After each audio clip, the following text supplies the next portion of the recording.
నమస్తే, welcome to #you. నేను మీ రాజేష్.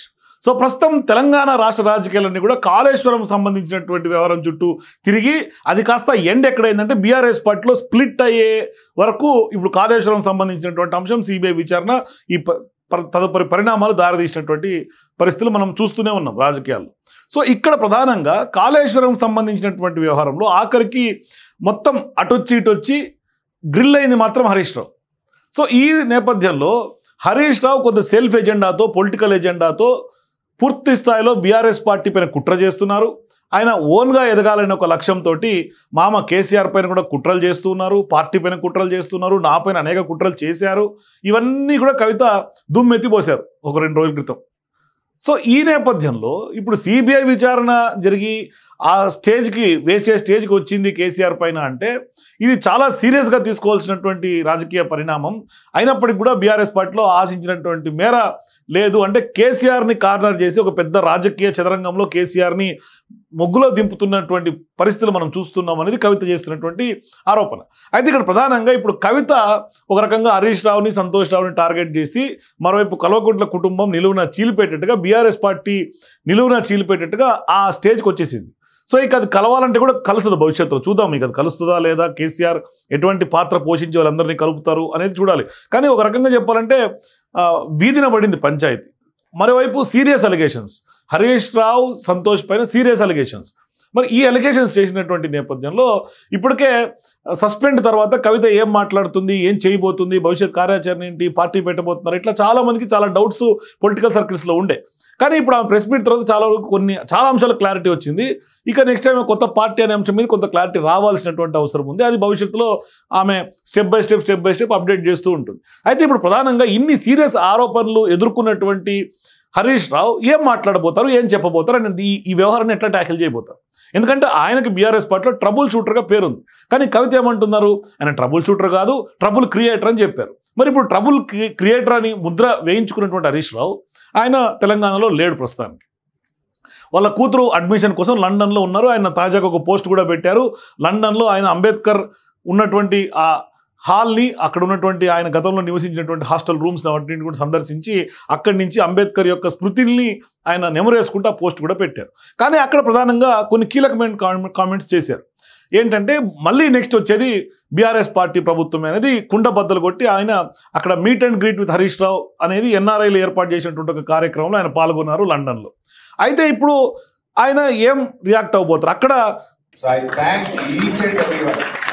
ఆ రోజు నుంచి ఈ రోజు వరకు కేసీఆర్ గారి నాయకత్వానికి సపోర్ట్ చేస్తూ ఈ గులాబ్ జెండాను ముందుకు తీసుకుపోయిన మా యూకే ఎన్ఆర్ఐ విభాగం ఈ రోజు మీటింగ్ లో ఉండొచ్చు, ఉండకపోవచ్చు, కష్టపడ్డ ప్రతి ఒక్క వ్యక్తికి నేను యావత్ తెలంగాణ ప్రజల పక్షాన, బీఆర్ఎస్ పక్షాన వారికి హృదయపూర్వక ధన్యవాదాలు తెలియజేస్తాను. మిత్రులారా, చాలా విషయాలు మీకు తెలుసు. ఈరోజు బీఆర్ఎస్ పార్టీ కేసీఆర్ గారి నాయకత్వంలో ఎన్నో అద్భుతాలు సాధించింది. ఒకప్పుడు భారతదేశంలో ఏముండేదంటే బెంగాల్ ఆచరిస్తుంది, దేశం అనుసరిస్తుంది అనేవారు. కానీ కేసీఆర్ గారు చరిత్రను తిరగరాసిండ్రు, తెలంగాణ ఆచరిస్తుంది, భారతదేశం అనుసరిస్తుంది గొప్పగా 10 ఏళ్లలో చేసి చూపించారు కేసీఆర్.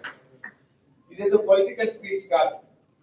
మీరు లాస్ట్ 10 years లో చూస్తే, మీరు గూగుల్లో సెర్చ్ చేస్తే పర్ క్యాపిటల్ ఇన్కమ్ లో మన తెలంగాణ రాష్ట్రం దేశంలో అగ్రగామిగా ఉంటుంది. పర్ క్యాపిటల్ పవర్ కన్జంప్షన్ లో ఇండియాలో మనం టాప్ 2-3 ఉంటాం. మన జిఎస్డిపి గ్రోత్ రేట్ లో ఇండియాలో ఏ స్టేట్ కూడా మన దరిదాపుల్లో కూడా జిఎస్డిపి గ్రోత్ రేట్ లో ఉండదు. ఎవ్రీ హౌస్ హోల్డ్, ప్రతి ఇంటికి స్వచ్ఛమైన త్రాగునీరు అందించింది కేసీఆర్ గారు. యాక్చువల్ గా మన ఎలక్షన్ మేనిఫెస్టోలో పెట్టలేదు, కానీ కేసీఆర్ గారు తనకు తానే డెడ్ లైన్ పెట్టుకున్నారు. ఓ రోజు అసెంబ్లీలో మాట్లాడుతూ వచ్చే 3 ఏళ్లలో ప్రతి ఇంటికి త్రాగునీరు ఇవ్వకపోతే మళ్ళీ ఎన్నికల్లో పోటీ చెయ్యము అని చెప్పాడు కేసీఆర్. మా గుండెలు అదిరిపోయింది అసెంబ్లీలో ఉన్నాం, ఇంత ధైర్యంగా చెప్పిండు. ఎందుకంటే మనకంటే ముందు 60 ఏళ్ళు పాలించిన వాళ్ళు ఉన్నారు. 60 ఏళ్లలో చేయని పనిని 3 ఏళ్లలో చేస్తాను. ఒక మారుమూల గోండుగూడెం నుంచి హైదరాబాద్ నగరం వరకు ప్రతి ఇంటికి స్వచ్ఛమైన శుద్ధి చేసిన త్రాగునీరు అందిస్తాను. ఆ ప్రోగ్రాం పేరే మిషన్ అని ఒక ప్రోగ్రాం పెట్టాను. నిజంగా ప్రతిరోజు ఉదయం లేస్తే మనం కాఫీ టీ ఎట్లా తాగుతామో కేసీఆర్ గారు ఉదయం లేవగానే 2 పనులు చేసేవాడు. ఇప్పుడు ఉదాహరణకు Mallanna Sagar, the biggest reservoir with 50 TMC capacity. మొన్న రేవంత్ రెడ్డి గారు ఆ మల్లన్న సాగర్ నుంచి హైదరాబాద్ మూసీకి నేను నీళ్లు తీసుకెళ్తాను, మూసీ మురికి నీరును పారదోలడానికి ఈ కాళేశ్వరం నీళ్లను మల్లన్న సాగర్ నుంచి తీసుకెళ్లి మూసీలో వదిలితే ఆ మురికంతా కొట్టుకపోతుందని ఒక 7,000 కోట్ల రూపాయలతో టెండర్ పిలిచినాడు. వర్క్ జరుపుతాం. మరి కాళేశ్వరమే కూలిపోతే ఈ 7,000 కోట్ల రూపాయలతో ఎందుకు టెండర్ పిలిచావు అంటే there is no answer in assembly. దానికి ఆన్సర్ లేదు. ఆయన మళ్ళీ ఒకటి గంధమల్ల అని నల్గొండ డిస్ట్రిక్ట్ ఆలేరు నియోజకవర్గంలో ఒక రిజర్వాయర్ ఫౌండేషన్ వేసినాడు సీఎం. ఆ గంధమల్లకి ఎక్కడి నుంచి నీళ్లు పోతాయి? మల్లన్న సాగర్. కాళేశ్వరంలో అంతర్భాగంగా నిర్మించిన largest reservoir with 50 TMC capacity called Mallanna Sagar. Mallanna Sagar నుంచే గంధమల్లకు పో. నువ్వే కాళేశ్వరం కూలింది అంటావు. 3,000 కోట్ల రూపాయలతో గంధమల్ల రిజర్వాయర్ కంట దాని కింద 1,00,000 ఎకరాలకు నీళ్లు ఇస్తాడు. Source is Kaleshwaram and Mallanna Sagar. Double standards. Number 2 Uttam మాట్లాడుతూ మన అసెంబ్లీలో అన్నాడు. ఏమన్నాడు? అసలు వితౌట్ కాళేశ్వరం ఈసారి చాలా పంట పండింది, హైయెస్ట్ క్రాప్ ఈల్డ్, అత్యధికంగా పంట పండింది, అసలు రికార్డు పంట పండింది, కాళేశ్వరమే లేదు అని. నేను సింపుల్ గా లేచి ఒక క్వశ్చన్ అడిగాను. 2 years అయింది మీ గవర్నమెంట్ వచ్చి, ఒక్క చెరువు తవ్వినారా? ఒక్క చెక్ డ్యామ్ ఏమైనా కట్టినారా? ఒక ప్రాజెక్ట్ ఏమైనా కట్టినరా? ఒక కాలువ ఏమైనా తవ్వారా? మీ 2 years లో ఒక్క ఎకరానికి ఎక్కడనే. ఇప్పుడు కౌంటర్ కవిత ఇచ్చినటువంటి నేపథ్యంలో హరీష్ రావు ఎన్కౌంటర్ ఏ విధంగా ఉంటుంది? ఎందుకంటే హరీష్ రావు చాలా వ్యూహకర్త, చాలా సీనియర్ రాజకీయ నాయకులు, మరి ఉద్యమం నుంచి ఉన్నారని అందరికీ తెలుసు, కానీ ఆయన ఉద్యమం నుంచి లేరు అని కవిత క్లారిటీ ఇచ్చింది. సో ఇటువంటి వ్యవహారంలో ఆయన ఇప్పటికే కాళేశ్వరం సంబంధించినటువంటి వ్యవహారంలో అసెంబ్లీలో పెద్ద ఎత్తున ఆయన డిఫెండ్ చేశాడు బీఆర్ఎస్ పార్టీని. ఆ బీఆర్ఎస్ డిఫెండ్ చేసినటువంటి విధానాన్ని కూడా పెద్ద ఎత్తున భుజాలకు ఎత్తుకుంది బీఆర్ఎస్ పార్టీ. ఆయన సంబంధించి పెద్ద ఎత్తున ఒక హీరోయిజంగా క్రియేట్ చేసి ఒక రీల్ని కూడా పెద్ద ఎత్తున సోషల్ మీడియాలో ట్రోల్ చేస్తూ ఉంది బీఆర్ఎస్ పార్టీ.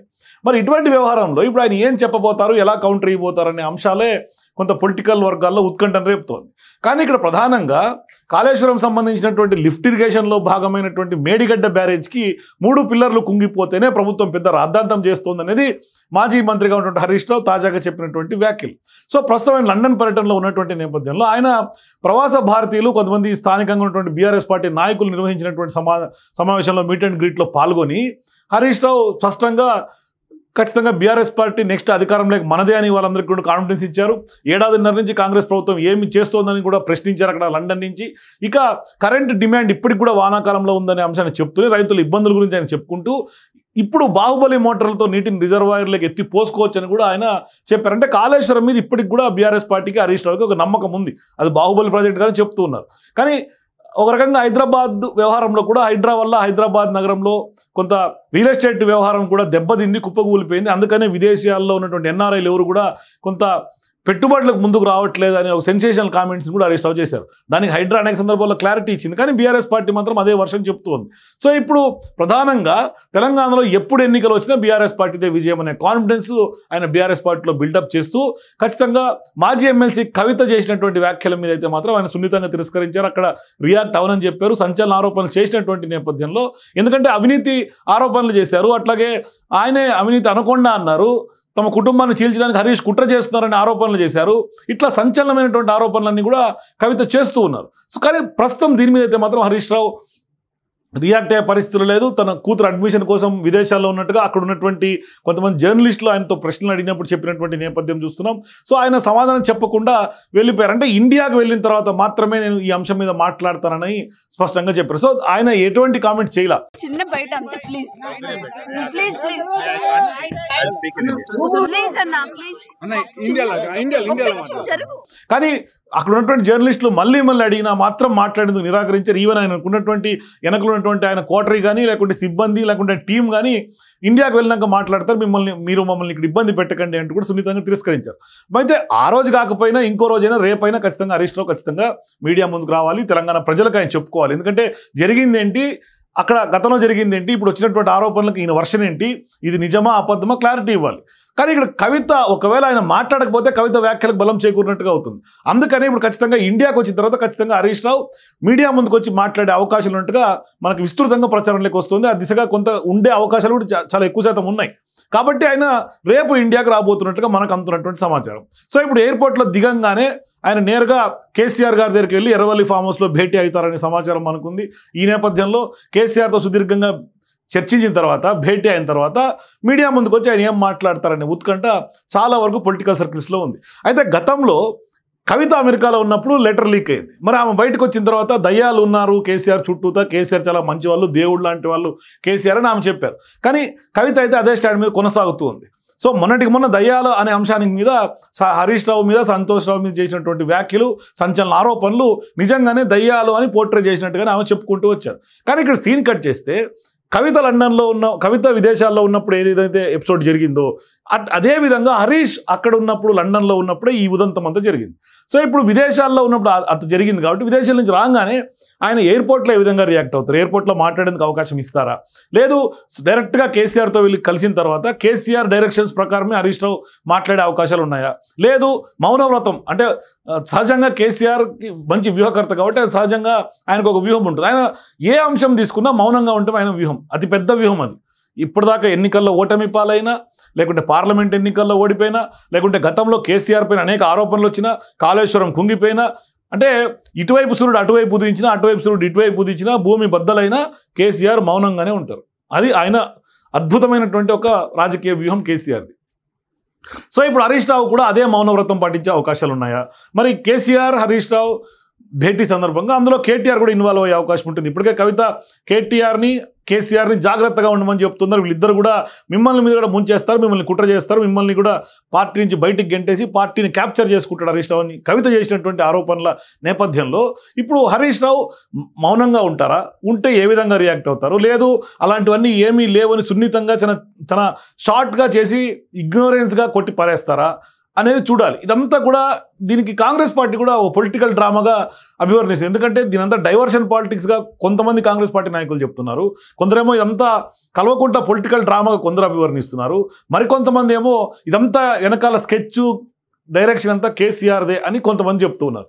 నిజంగా దీని వెనకాల కేసీఆర్ ఉన్నారా, కవితనే నిజంగానే ఆమె కొంత ఇగ్నోరెన్స్కి గురై ఆమె మీద కుట్రలకి బలైనటువంటి ఆమెగా కొంత ఆమె బాధ మౌనంగా ఇన్ని రోజులు ఉండి ఇప్పుడు ఒకసారి బరస్ట్ అయిందా కవిత, ఇట్లా అనేక అంశాలు పొలిటికల్ వర్గాల్లో భిన్న కథనాలు వినిపిస్తూ ఉన్నాయి.